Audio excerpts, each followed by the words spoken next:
Hello. Now we're here in Nanang Bay, in the water, warm water, clean water, some fish. People are shouting here. I don't understand why people have to shout. There's no need to shout. Guess I'll have to find a better place to talk with you because here it's not possible.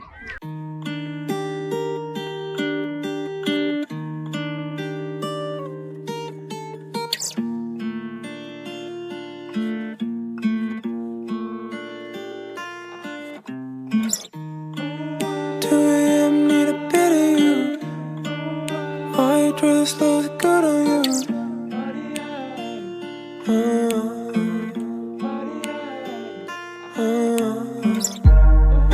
4 a.m. I'm sick of you. I dress looks good on you.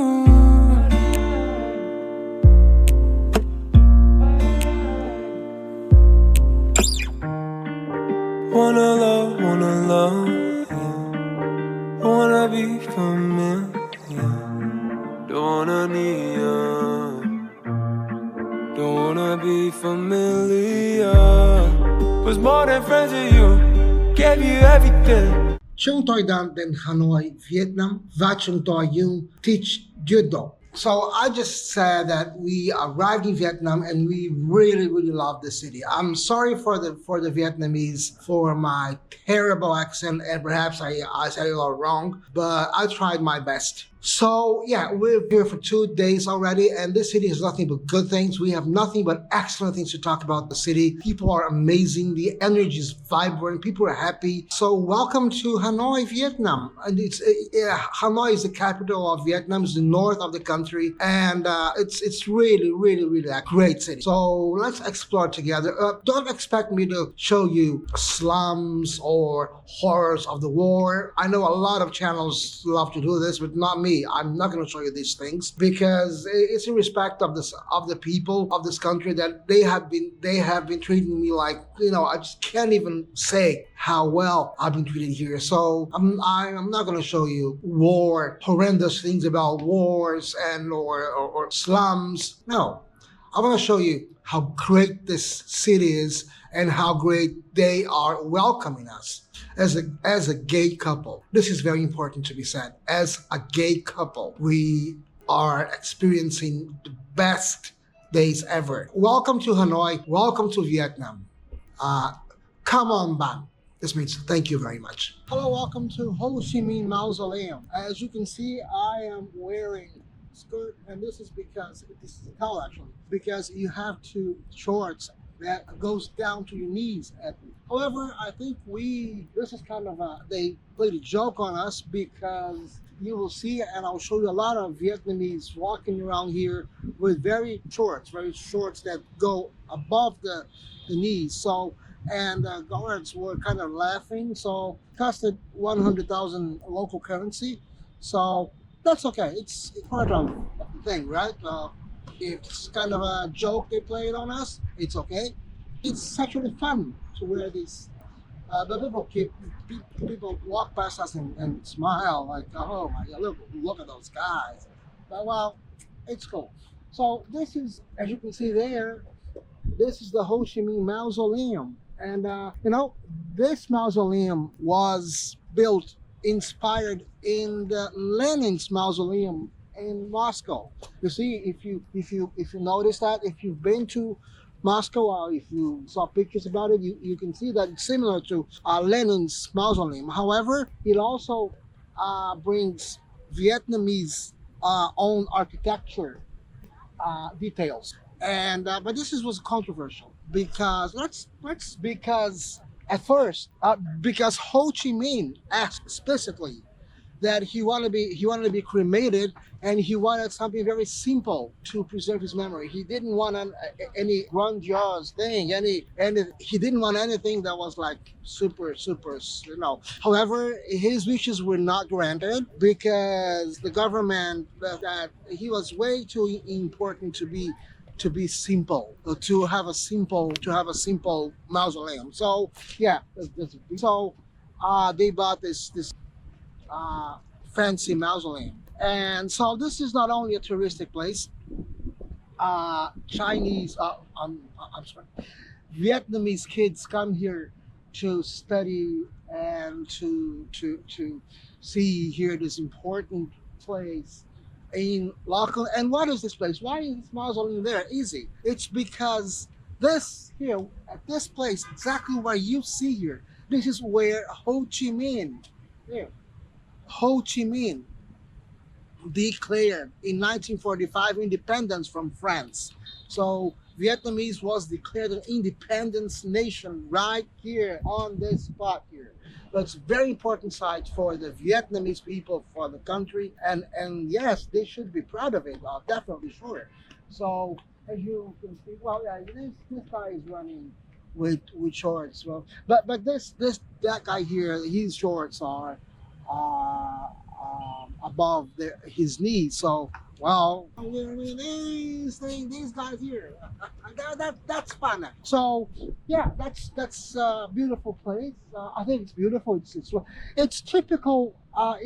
If you look at the place, the architecture and the place, the square, it's typical from communist countries where you have enormous, huge spaces, big buildings showing the power of the government, how powerful they are, how powerful the country is. With those writings here, sorry, I can't read these writings here, but you see this in North Korea too. So yeah, so here is the famous egg coffee, the one and only Vietnamese egg coffee, and with the logo of the cafe where it was invented, Cafe Jang, the egg coffee, one and only Hanoi egg coffee. Let's try it. It's good. It tastes like egg and coffee. Cheers, my friends. This egg coffee here is made of what? This egg coffee is egg and coffee? Yeah. Oh, what's sulang? Mix sugar egg. Oh, sugar. Sugar, egg, and coffee. Yeah. All right. So that's sugar, eggs, and coffee. We were walking in the streets of Hanoi, and we found a lot of people burning trash in the streets, and some were burning trash in the streets indeed, but some of them were burning offerings to the gods and to the dead people, because from the 1st of August to the 15th of August, you can see this gentleman. It is said that the bad spirits are wandering the earth. And so from the 1st August to the 15th of August, the bad spirits are all over. So they burn these things, usually social clothes and all these things, to bring good luck to the family. Let's actually close to this good old man to see what he has to say. The offering to God? Oh. So he's offering these clothes to God. Well, we're not going to talk to him much because he's saying his prayers, so will be a lot of respect. So you see this all over Hanoi, especially in the old quarter. He's friendly enough to let us film it. It's not common in many countries. So he burns new social clothes to ask the protection of God and to help the deceased ones to find their way into the light. Send everyone, people, family. Oh, this is for the family? Old family? Oh, this is for the ones who died. And you offer to the people who died? Oh, for 8 people. old people. 8 people. Oh, for you ask protection from them, or you burn to help them, Old and young. old and young, to help them. Very good, sir. Very, very good. Thank you for letting me film it. Thank you. What is the name of this ritual? My name is Hiền. What's that? Hiền. Yin Hen. That's Buddhist, right? Buddhist, yeah. Well, that's the Buddhist ritual in Vietnam. That's it. Very nice, and the gentleman was very nice. Thank you, sir. Thank you. Now let's leave him alone so that he can say his prayers in peace. We were already too nosy and sneaky, as a good Westerner does. When I talk about Westerns, I'm a Western person, so when I say we're invaders, so this is just a kind of a joke thing, but no, it's not completely a joke. I can say this because I'm Western myself, so don't take me wrong. So let's have the man say his prayers, and let's continue walking in Hanoi streets. We arrived at a food court. No idea what this is. Okay, that's shrimp.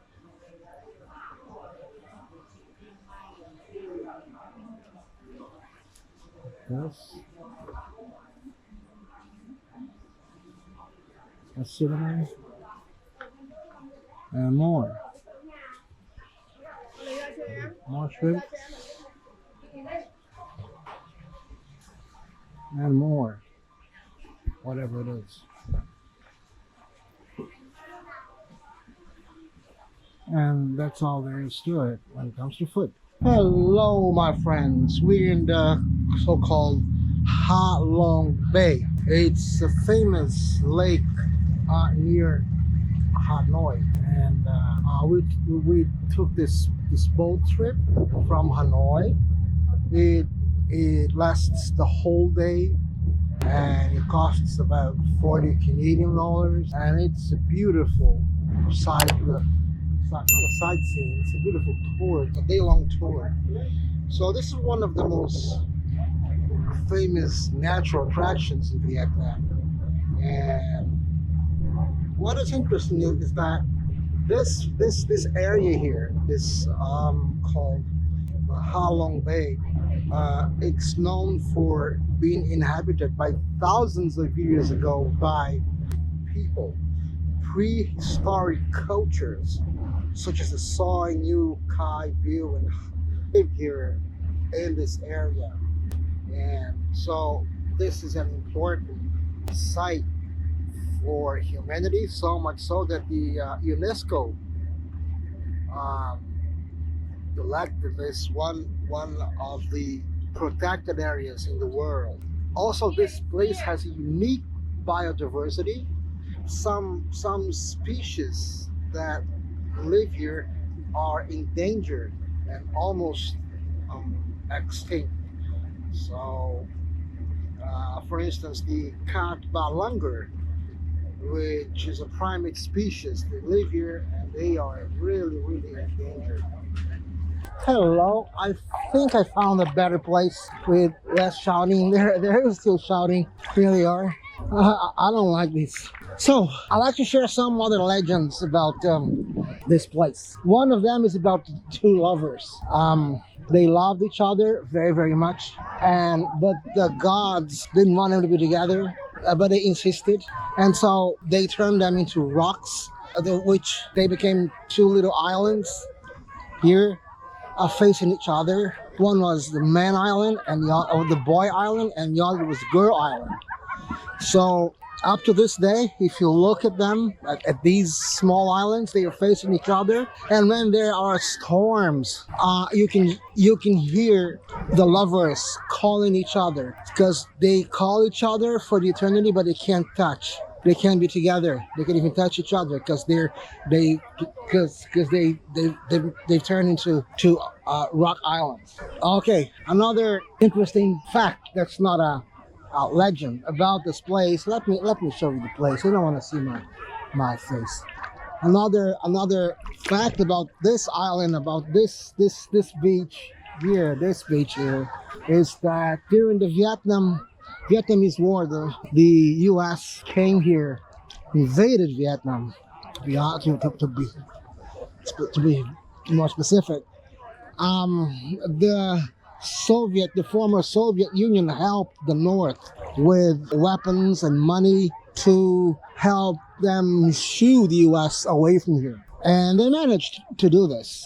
They actually kicked the Americans out of the country. So during the war, the Vietnamese president invited high-ranked Soviet official to come here to this island, and actually to this beach to swim, as a token of appreciation for what they were doing for Vietnam. And so there's a statue of this high-ranked official when you come to the island. Yeah, that's not very interesting, but it's just a fact. What can I tell you? Do come on a private tour. Don't come with this boat's full of people. You won't pay much more for a private tour, and it's a private tour, right? That's what I'd say. But anyway, it's beautiful. It's worth coming. It's peaceful. And the water is very warm. I guess I'll return to the beach.